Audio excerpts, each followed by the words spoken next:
A big hello to my YouTube family. Welcome to Diva Classes. This is Divya Vadvani, your English teacher. Today we'll be studying the specimen paper of ICSE English Literature for class 10 for their 2025 examinations. Okay, तो ये जो paper है that was published by the council on their own website, जिसमें we will study की the first thing that we will study here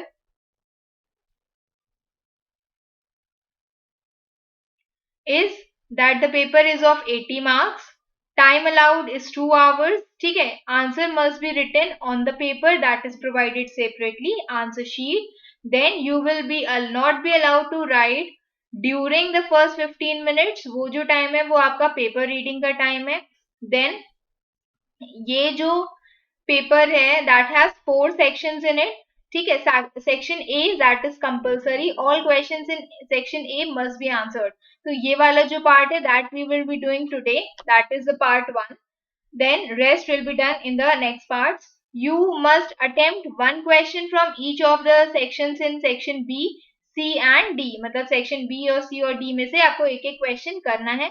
And one other question of the section of your own choice. Then intended marks are given in the brackets. ठीक है, मतलब section A that is of MCQs and objectives. So ये आपका compulsory question है. Section B में the questions that are given in the next part, जैसे इसमें दिया हुआ है, like you have section B, C and D. तो you have three books in the sense कि आपके 3 parts हैं English के, that is prose, poetry and drama. तो इसमें बोला गया है कि सेक्शन बी, सी और डी में से आपको एक एक क्वेश्चन तो करना ही है, और कोई भी एक क्वेश्चन जो आप अपनी चॉइस का, मान लो आपने प्रोज में से एक एक्स्ट्रा कर दिया, पोइट्री से कर लिया या फिर ड्रामा से कर लिया. ओके, तो means you have to attempt in total 5 questions. 1 question that is section A compulsory and other 4 questions. Then we will move towards section A, that is attempt all questions from this section, and this is of 16 marks. तो सबसे पहले इसमें दिया you are not supposed to write the question, you are only supposed to write the answers, correct answers. तो first question पूछा गया है, where was Caesar put to death? On the street of Rome, on the battleground of Philippi, in Brutus's orchard, या फिर at the foot of Pompey's statue. So it will be at the foot of Pompey's statue. ठीक है, that was in the capital.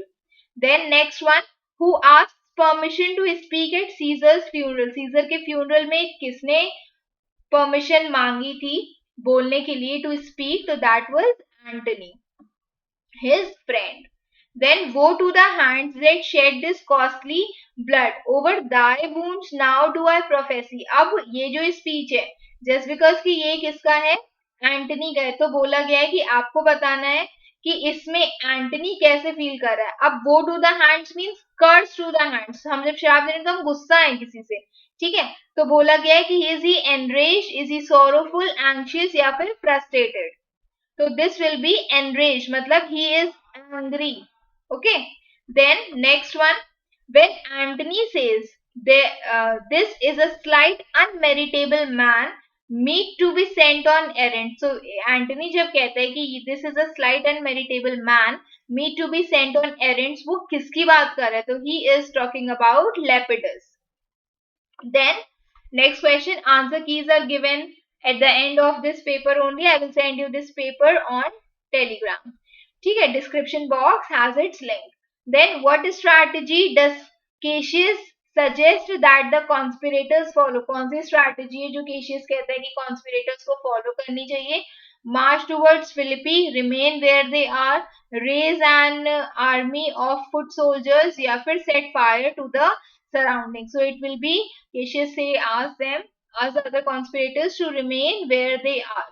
Then next question, Cassius says my life is run his compass. तो वो क्या इसका कहने का क्या मतलब होता है जो वो ये स्टेटमेंट बोलता है? Is it the day that Brutus was born? His life has come full circle. His life could be measured with a compass, or his life could be compared to a race. So it will be his life had come to a full circle. कि उसकी life ने एक पूरा चक्रा पूरा कर लिया है.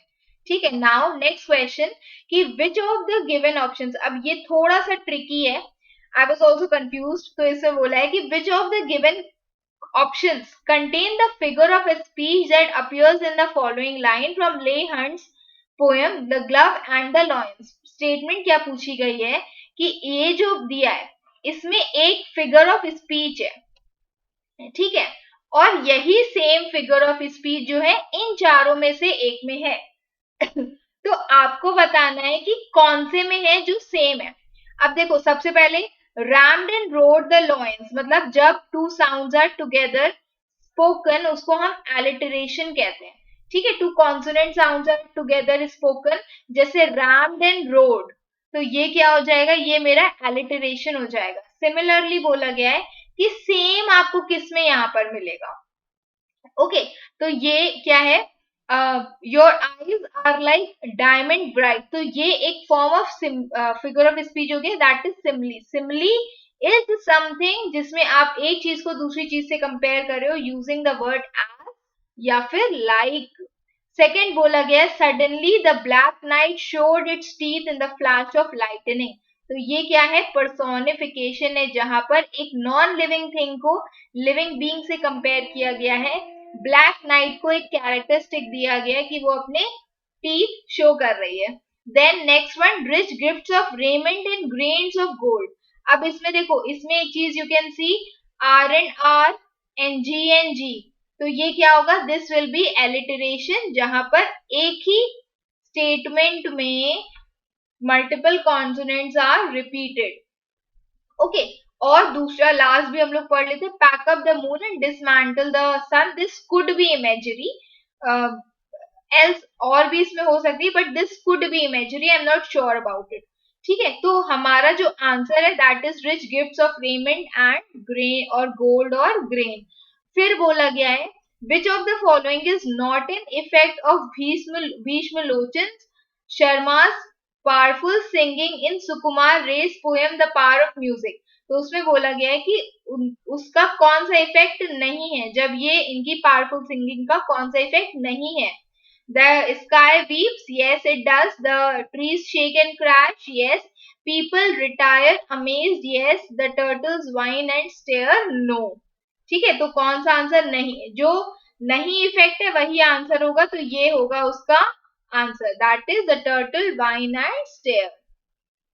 Next question बोला गया है कि एच डब्ल्यू लॉन्गफेलो की poem that is haunted houses में what has been used to describe the movement of the phantoms in this poem, तो उसमें कौन सा वो वर्ड है जो यूज किया गया है, the word that is glide, ठीक है, slide, noiseless, invisible नहीं, glide word has been used.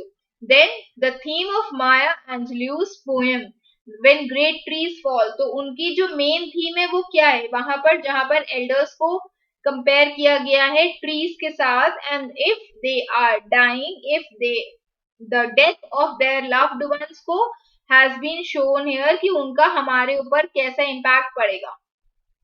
तो the impact of the death of a loved one on one those left behind, the effect of felling trees, the death of the trees affecting humanity, and the impact of natural calamities. So felling trees नहीं, death of trees नहीं, natural calamities नहीं, the impact of the death of the loved one on those who are left behind. Okay, अब पूछा गया है the poem considerable speck में किस चीज के बारे में बात की गई है, journey of might across a sheet of paper, the poet's determination to kill the might, the poet's encounter with a gigantic fly, or the might's attempt to escape from the fly. तो first one that is मतलब जो main central idea उसका क्या है, the journey of a mite across a sheet of paper. फिर next question that has been asked is Stephen Leacock's poem with the photographer. While waiting for the photographer, narrator जो है वो क्या करने में अपना समय बिताता है, examining the studio, talking on his phone, writing in his diary or reading magazines. तो वो दो कोई magazines उठाता है, ठीक है, नेम उनका बुक से पढ़ करके लिख सकते हो कहीं पर। Then in Amma Ata Aidu's story The Girl Who Can, Nana expressed her disapproval of Adjoa's legs. तो नाना द ग्रैंड मदर, उसको एडजुआ के लेग्स नहीं पसंद थे. क्यों नहीं पसंद थे? दे वर स्लेंडर, मस्कुलर, बेंट और शॉर्ट. तो दे वर वेरी स्लेंडर, मतलब बहुत ही थिन से थे वो. फिर नेक्स्ट बोला गया है in the choose the option that list the sequence of events from Alphonse Daudet's short story the last lesson. तो उसमें आपको उसका करेक्ट ऑर्डर चूज करना है. ठीक है, तो इसमें लिखा हुआ है but when he arrived at school, उसके बाद he hurried to school, he had settled at his desk and he hoped to slip into the classroom unnoticed. तो सबसे पहला था फ्रांस हरीड टू स्कूल, ये 1 नंबर पे आएगा. ठीक है. as he was late that day being scolded, वो लेट था and he was afraid कि मिस्टर हैमिल उसको मॉन्जियर हैमिल उसको स्कोल्ड करेंगे, द टीचर. उसके बाद he hoped to slip into the classroom under cover and the bustle and noise of a typical school day morning. उसको ऐसा लगा कि वो क्लासरूम में जल्दी से चला जाएगा without being noticed. ठीक है, पर when he arrived at school, France was dismayed to find classmates already settled. पहले ये होगा, फिर 2 4, then the third one. After he had settled, he noticed कि something was really odd. और उसके बाद ये हो जाएगा 4th नंबर. तो आपका जो ऑर्डर है वो कैसा जाएगा? 2 4 1 and 3. ठीक है, तो दिस विल बी 2 4 1 and 3, ये वाला. Then next one says select the option that shows a correct relationship between the statement 1 and 2 from William Slatter's story The Elevator. तो उसमें आपको correct relationship बताना है. Terrified of the fat lady in the elevator, just because वो fat lady से डर गया था, Martin ran the dark stairs, fell and broke his leg. तो वो भागा dark stairs पे, वो गिरा और उसने अपना पैर तोड़ लिया. एंग्री एंड डिसअपॉइंटेड कि उसका जो सन है वो बहुत फुलिशली, बहुत कॉवर्डली बिहेव कर रहा है. मार्टिन के father did not talk to him on the way to the hospital. तो अब स्टेटमेंट बोली गई है कि फर्स्ट ट्रू है, सेकंड फॉल्स है. देखो सही तो दोनों ही है. ठीक है, फिर दूसरा बोला गया है इसमें कि 1 is true, second is false, first is a cause for the second, and 1 and 2 are independent of each other. तो independent तो नहीं थे. It will be 1 and 2 is the cause of the 1 is the cause of the second. इसका ये reason cause था या फिर reason था, ये हुआ, इसी के कारण ये हुआ. ठीक है, तो स्टेटमेंट 1 सेकेंड वाले का कॉज है, कारण है. पापा गुस्सा थे क्योंकि वो भागा और उसने अपना पैर तोड़ लिया. Then next question says that Ray Bradbury's short story The Pedestrian can be described as a utopian, dystopian, humorous or a fairy tale. Humorous or fairy tale तो नहीं है, तो it will be considered as a dystopian. Dystopian वो imaginary society होती है जहां पर everyone is feeling depressed or is gloomy. तो वहां पर हैप्पीनेसेस नहीं दिखाई गई है बहुत ज्यादा, डिस्टोपियन सोसाइटी दिखाई गई है. जब when I taught you the story, मैंने ऊपरी लाइन में लिखा हुआ था कि this is a kind of dystopian. Okay, और वो PDF I have already send you on Telegram. तो इसके बाद आता है मेरा section B, that we will do in the next part, जिसमें क्वेश्चंस दिए गए हैं बहुत सारे और उनके सॉल्यूशंस भी दिए गए हैं टू सम एक्सटेंट. ठीक है, exact answers are not suppose to be written. आपको कुछ बेटर फ्रेमिंग वाले आंसर्स लिखने हैं. फर्स्ट वाला ये था जिसका हम लोगों ने अभी क्वेश्चंस पढ़े थे, स्टेटमेंट्स पढ़े थे. ओके, जो शॉर्ट आंसर्स वाला था. Now we will see towards a long answers. अब यहाँ पर लॉन्ग आंसर्स उसके दिए हुए हैं, मतलब ये 3 मार्क्स वाले जो क्वेश्चंस होते हैं. ठीक है, तो this has been given. This we will do in the next part. So I hope you all have understood till here. Keep preparing for your exams. Best wishes. Thank you.